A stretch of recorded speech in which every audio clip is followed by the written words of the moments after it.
From a blood spatter analyst who murdered in plain sight to the most powerful investigative force on the planet with unlimited resources and decades of experience hunting serial killers. In this video, we're going to explore whether the real-life FBI could catch Dexter. First up, we've got intelligence. Forensic genius versus behavioral science unit. Dexter Morgan operated with a mind like a surgical instrument, fine-tuned for one purpose: getting away with murder. Throughout the series, Dexter excelled academically and absorbed every detail about blood spatter analysis, turning that knowledge into a career at Miami Metro Police Department. While other analysts saw stains and patterns, Dexter saw complete narratives, written in arterial spray and pooling. He consistently demonstrated this ability at crime scenes, determining angles of impact, victim positioning, and killer characteristics from blood patterns while his colleagues were still processing what they were seeing. His intelligence went beyond lab work. Dexter hacked police servers without leaving traces, spoofed digital evidence, and deleted security footage. When LaGuerta found a blood slide at Travis Marshall's crime scene in Season 6 finale and began reinvestigating the Bay Harbor Butcher case in Season 7, Dexter didn't panic. In the Season 7 finale, Episode 12, he fed her misinformation, planted evidence to frame Hector Estrada, and made her look unstable to colleagues. He dismantled her case piece by piece until she lost all credibility, ultimately cornering her at the shipping yard while Deborah was forced to shoot LaGuerta to protect him. His intelligence was a scalpel, precise, controlled, and devastatingly effective when wielded alone. Could that surgical precision stand up to an opponent who's multiplied it across thousands of minds, though? Let's talk about the FBI. The Behavioral Analysis Unit was built around decades of accumulated knowledge, thousands of solved cases, and systematic profiling techniques refined over generations. Agents like John Douglas and Robert Ressler didn't just catch killers, they interviewed them, studied them, and built psychological profiles that predicted behavior with terrifying accuracy. The FBI established the Behavioral Science Unit in 1972, which evolved into today's Behavioral Analysis Unit. Between 1972 and the mid-1980s, agents interviewed 36 incarcerated serial killers to build their profiling database. In 1985, they created VICAP, or the Violent Criminal Apprehension Program, a database containing details on thousands of violent crimes across the country. They cross-referenced victim types, geographic patterns, cooling-off periods, and crime scene signatures. Dexter's intelligence kept him hidden. The FBI's intelligence was designed specifically to find people like him. When the FBI tracked down Dennis Rader, the BTK killer, they built a profile, monitored communications, and traced metadata on a floppy disk he sent them. Rader thought he was being clever. The Bureau was 3 steps ahead. Dexter could hack Miami Metro's outdated systems, but the FBI operates with encryption, redundant backups, and cybersecurity protocols that make local police databases look primitive. One slip, one digital fingerprint, and their cyber division would triangulate him before he finished logging out. One mind, no matter how sharp, can't compete with a machine built to hunt. So the winner in this case would be the FBI. Dexter's surgical intelligence against the FBI's systematic infrastructure? Sorry, but individual genius hits a ceiling. Institutional knowledge doesn't. But before we dive into how Dexter's solo operation compared to the FBI's manhunt infrastructure, if you're enjoying this breakdown so far, make sure to hit that subscribe button. This analysis is just getting started. Dexter's forensic genius allowed him to evade detection at crime scenes. Working completely alone gave him total control over every variable. Yet that same isolation becomes a critical vulnerability when facing an agency that never operates alone. We're talking about the comparison between solo killing and multi-agency manhunts. Dexter Morgan's greatest tactical advantage was operating in total isolation. No partners, no backup, no one who could make mistakes that exposed his work. From the moment Harry taught him the code, Dexter learned to operate alone. He studied his targets for weeks, sometimes months, learning their routines, homes, and weaknesses. His kill rooms were masterpieces of preparation, plastic sheeting covering every surface, tools laid out in perfect order, sedatives calculated to the milligram. In Season 4, he spent weeks studying Arthur Mitchell, the Trinity Killer, before attempting to kill him, learning every detail of his patterns and family life. Complete control, zero loose ends. He controlled every variable because he had to. One missed detail, one witness, one drop of blood in the wrong place, and 20 years of work would collapse. Yet isolation also means limitations. He couldn't be in 2 places at once. He couldn't monitor multiple suspects simultaneously. He couldn't run plates, track phone records, or access federal databases. Everything required him to be physically there, exposed, vulnerable. His strength doubled as his fundamental weakness. So while Dexter perfected the art of hunting alone, the FBI perfected something far more dangerous. When the FBI decides to hunt someone, they send task force, multiple field offices, local law enforcement, state police, and the US Marshals. creating a net that closes fast. Look at Ted Bundy. He escaped custody twice, crossed state lines, changed his appearance, and lived under false names. The FBI still found him, not because one detective got lucky, but because hundreds of agents coordinated across regions, shared information in real time, and tightened the noose. In 1978, FBI agents created a psychological profile that helped place Bundy on the 10 most wanted list, and within 5 days, he was caught. Or take the Unabomber, Ted Kaczynski, who operated for 17 years with no witnesses and no physical evidence. The FBI built a profile, analyzed his writings, published his manifesto, and when his brother recognized the writing style, the Bureau moved in with overwhelming force. The FBI has surveillance teams that rotate shifts, analysts who work around the clock, forensic accountants who trace financial activity, and digital specialists who monitor online behavior. When they identify a target, they don't rush in, they watch, gather evidence, build an airtight case, and then move. One man can only do so much. A federal agency with unlimited jurisdiction and thousands of personnel? That's an avalanche. Dexter's isolation gave him control, but against a coordinated federal response, that same isolation would trap him with nowhere to run. So once again, the winner is the FBI. Solo operation does equal complete control, like I keep saying, until faced with a coordinated machine that never sleeps. Dexter isolation gave him the power until it became his critical vulnerability against a multi-agency response. Operating in isolation only mattered if nobody suspected him in the first place, which brings us to Dexter's most powerful weapon, a mask so convincing that even trained detectives never saw through it. The FBI, however, has spent decades learning how to see through masks exactly like his. Dexter Morgan manufactured a persona so convincing that he became invisible in plain sight. The awkward smile, the bad jokes, the quiet forensic analyst who brought donuts to the office and never caused problems. Camouflage designed to make him invisible. In Season 2, while at Eddie's Diner with his NA sponsor Lila Tourney, Dexter first uses the term dark passenger to describe his homicidal urges, the entity he had been carrying since witnessing his mother's murder in a shipping container at age 3. Throughout the series, Dexter's dark passenger represented his psychological need to kill, which he learned to suppress and channel through Harry's code. In Season 6 finale, This Is the Way the World Ends, Dexter stood over Travis Marshall's body, a man who he had just killed, and gave a flawless forensic analysis to his colleagues. No hesitation, no cracks. The mask had become a part of him. His calm under pressure was textbook psychopathic detachment. Emotions didn't cloud his judgment. Fear didn't trigger mistakes. When Dokes trapped him in Season 2, Episode 9, Resistance is Futile, Dexter's heart rate stayed steady. His thoughts stayed clear. He didn't panic. He calculated. The mask worked because people took his performance at face value, never looking deeper, accepting what they wanted to see. But there's a problem with masks that fool human observation. The FBI doesn't rely on what they see. The FBI builds comprehensive psychological profiles based on decades of research that predict behavior patterns with terrifying accuracy.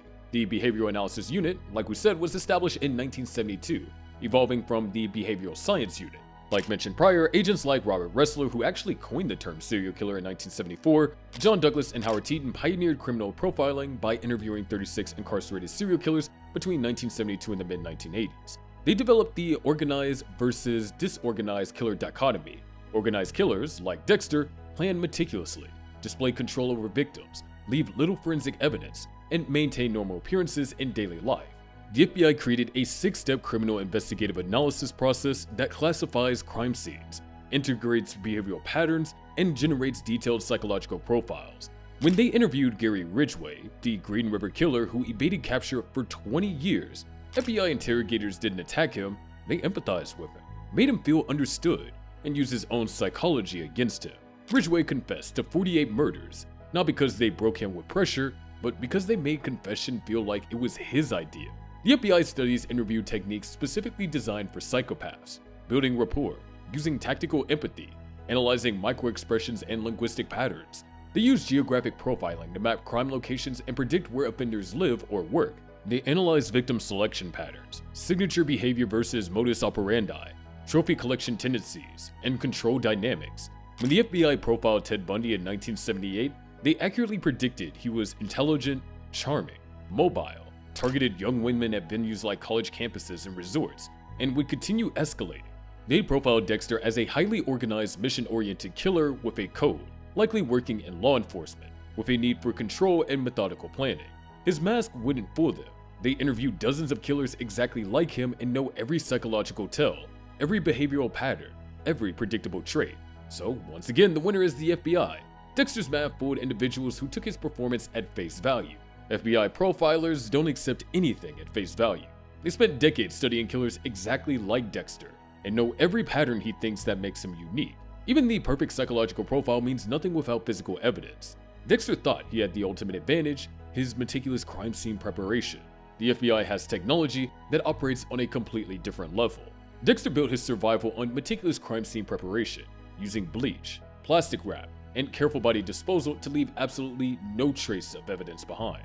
Dexter cleaned his crime scenes with bleach and plastic wrap. He dumped bodies in the ocean, weighed down with biodegradable bags. He left no fingerprints, no DNA, no witnesses. In Season 2, when scuba divers accidentally discovered his underwater burial ground off the coast of Miami, 18 dismembered bodies were recovered, all belonging to known killers who had slipped through the justice system. The FBI dubbed him the Bay Harbor Butcher and launched a massive investigation led by Special Agent Frank Lundy. Despite having physical evidence, Miami Metro and the FBI never identified Dexter because he controlled every physical detail. In his mind, he was untouchable. The mask worked because people believed he was harmless through his persona. His camouflage targeted human observation, the awkward forensic analyst who seemed incapable of violence. This approach had a fatal flaw. While Dexter cleaned surfaces by hand with bleach, forensic technology advanced far beyond what the human eye could detect or what traditional cleaning could eliminate. The FBI had been developing tools that could find what Dexter thought that he had erased forever. The FBI trusts forensic technology that operates on a level that makes human camouflage completely irrelevant. Luminol can detect blood traces invisible to the naked eye, even after extensive cleaning. DNA analysis has advanced to the point to where they can extract genetic profiles from skin cells left on surfaces touched once years ago. They have forensic genealogy now, the same technology that caught the Golden State Killer after decades of inactivity. All it took was a distant relative's DNA uploaded to a public database. The FBI uses geofencing. They can pull location data from every phone in a specific area during a specific time window. If Dexter was anywhere near a crime scene when a victim disappeared, his phone would ping. If that pattern repeated, the algorithm would flag him automatically. The FBI uses drones, thermal imaging, license plate readers, and facial recognition software tied into databases that catalogs millions of faces. If they identified Dexter as a person of interest, they could track every place he went, every person he met, every transaction he made. They wouldn't need to see him kill someone. They just need to see him deviating from normal patterns at the exact times that victims went missing. Was Dexter careful enough to avoid leaving a single epithelial cell at a crime scene? One microscopic trace, and the Bureau could build a profile, run it through CODIS, cross-reference it with familial DNA databases, and suddenly his anonymity would evaporate. Data doesn't lie. One forensic match, one cell tower ping, one security camera. That's all that it would take. So, once again, the winner is the FBI. Social camouflage against forensic technology that can extract DNA from a surface touched once years ago? Dexter's methods were designed for 2006. The FBI's technology is built for 2025 and beyond. But what do you think? Could Dexter's mask have fooled FBI interrogators, or would they have seen right through it? Drop your thoughts in the comments below. Forensic evidence only matters when you can get the suspect into custody. Dexter's real superpower emerges here, the ability to stay ice cold when everything falls apart.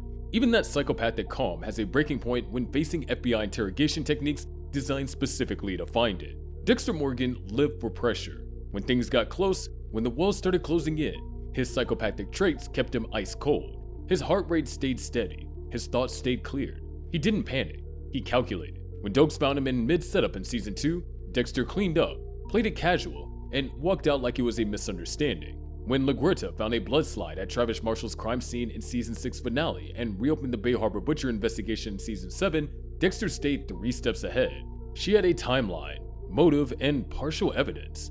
In the Season 7 finale, Episode 12, LaGuerta even had Dexter arrested at the shipping yard, but he had already lured Hector Estrada there to make it look like LaGuerta was chasing the wrong suspect. When she pulled her gun on Dexter, Deborah arrived and was forced to shoot LaGuerta to save him. Dexter dismantled every piece of her investigation while showing up to work, smiling at Harrison, and playing the perfect single dad.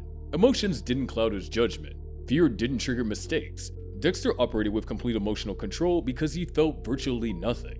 His mask required performance, and that performance stayed sustainable as long as he controlled the environment and set the terms of engagement, in isolation when manipulating his surroundings. Dexter's control was absolute. Miami Metro detectives and local investigators weren't trained in advanced psychological interrogation. The FBI was. FBI interrogators use psychology, pattern recognition, and exhaustive preparation to systematically break even the most controlled suspects over extended sessions. Before an FBI agent walks into an interrogation room, they've already studied everything about the suspect. Prior statements, financial records, travel history, known associates. They've even identified every inconsistency, every gap, every lie waiting to surface. They don't accuse, they empathize, build rapport, and make the suspect feel like cooperation is the smart move. While doing this, they're watching micro-expressions, body language, changes in breathing and hesitations. When the FBI brought in Gary Ridgway, the Green River killer who had killed for 20 years without getting caught, he was calm, controlled, ready to deny everything. The interrogators talked to him about his life and motivations. They made him feel understood. Slowly, piece by piece, Ridgway started talking, confessing to 48 murders. In an FBI interrogation room, Dexter wouldn't control anything. The temperature would be set to make him uncomfortable. The chairs would be positioned to create subtle psychological dominance. The questions would come in waves, aggressive and sympathetic, designed to create cognitive dissonance and trap him in contradictions. Dexter's mask requires sustained performance. In an interrogation lasting 6, 8, 12 hours, maintaining that performance becomes impossible. Exhaustion sets in, focus slips, and when it does, the real person underneath starts showing through. One slip, one inconsistency, one answer that doesn't match a previous statement, that's all it takes. So, once again, the FBI is the winner. Dexter's ice-cold control against FBI interrogators who broke in serial killers with decades more experience? Don't get me wrong, his psychopathic calm would last hours. Their interrogation techniques, though, are designed to last days until the mask cracks. If you thought Dexter's control under interrogation was impressive, why don't you see what happens when he decided Miami had become too dangerous and it was time to vanish completely? Dexter Morgan understood that vanishing meant becoming so unremarkable that even people looking directly at you don't see anything worth remembering. When everything fell apart in Miami at the end of season 8, Dexter didn't leave a trail. The slice of light went straight into Hurricane Laura and never came back. No body, no evidence, just a boat lost to the storm. Within weeks, Dexter Morgan faded from memory. Years later, in Dexter New Blood, we see him in Iron Lake, New York, living as Jim Lindsay, a guy with a job at Fred's Fish and Game Shop, a cabin outside town, and a girlfriend who happened to be the chief of police, Angela Bishop. Nearly a decade passed with 0 kills until Matt Caldwell and 0 investigations. He didn't just avoid suspicion. He built a life so small and ordinary that nobody looked twice. He worked a normal job, paid taxes under his new identity, and blended into a community where everyone knew everyone. Dexter survived in Iron Lake because nobody was looking for him. Miami Metro thought he was dead. The Bay Harbor Butcher case was closed. There was no manhunt, no active investigation, no federal resources deployed. He disappeared because law enforcement let him. But what happens when they don't let you disappear? When they activate every resource designed to find you? When the FBI decides that a suspect is alive and operational, they activate a nationwide infrastructure specifically designed to close every possible exit and make disappearing impossible. When a suspect goes on the run, the Bureau doesn't just send agents to known locations. They activate fugitive task force that coordinate with US Marshals, state police, Border Patrol, and even Interpol. They flag passports, freeze bank accounts, and monitor credit card activity in real time. They distribute BOLO alerts to every law enforcement agency in the country. Whitey Bulger disappeared for 16 years with money, connections, and decades of criminal experience. He moved constantly, used fake identities, and stayed off the grid, and the FBI still found him. They aged his photographs using forensic software, monitored tips, and followed up on every sighting. When a tip pointed them to Santa Monica, they moved within days. If the FBI ever connected Dexter Morgan to a pattern of unsolved murders in Miami and reclassified him as an active fugitive, the entire infrastructure would activate. They'd analyze his habits, his psychological profile, his likely destinations, probably rural communities where someone could live quietly. Once they narrowed the search area, facial recognition would do the rest. Every security camera, every DMV photo, every social media post with someone in the background. The FBI doesn't need Dexter to make a mistake. They need one person to upload a photo with him in it, and the algorithm flags it automatically. Dexter worked at a bait shop, which means a W-2, tax filings, and a social security number. The moment the FBI pulled employment records for Jim Lindsay and ran them against biometric databases, they know. One fingerprint from a background check, one photo ID scanned into a state system. His face would be on the news, his photo in every police station, and agents would be knocking on doors in Iron Lake within 72 hours. So, once again, the winner is the FBI. Dexter disappeared because nobody was actively hunting him. Against an active FBI manhunt with facial recognition, financial tracking, and nationwide coordination, his Iron Lake anonymity would last weeks, not years. Dexter Morgan was brilliant, methodical, precise, and for over 20 years he operated in plain sight, surrounded by cops and never got caught. He built a system that worked. He followed the code. He controlled every variable. But all of that worked was because he was hunting individuals, people who didn't see him coming, people who couldn't coordinate, people who were isolated, vulnerable, and outmatched.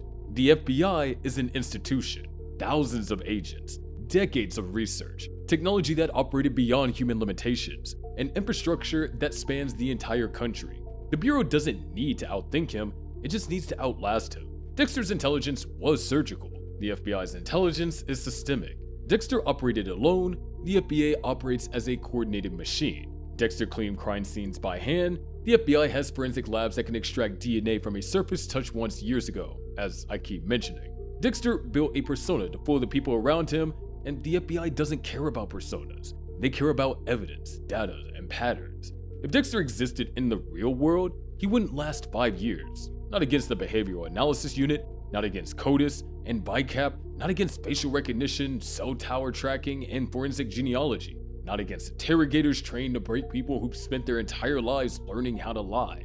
He was a ghost in Miami because Miami Metro didn't know what they were looking for, but the FBI would know. They'd profile him, they'd track him, and they'd close in long before Dexter realized the net was tightening. One man with a code versus the most powerful investigative force in the world. The game would have been over before Dexter even knew it had begun, and Dexter would have been the first one to know it. That's why he stayed small. That's why he stayed local. Because the moment the FBI got involved, everything he built for 20 years would collapse in days. If you enjoyed the video, make sure to subscribe with notifications turned on, and don't forget to check out our recent upload about everyone who knew Dexter was a serial killer, New Blood, and Dexter Resurrection.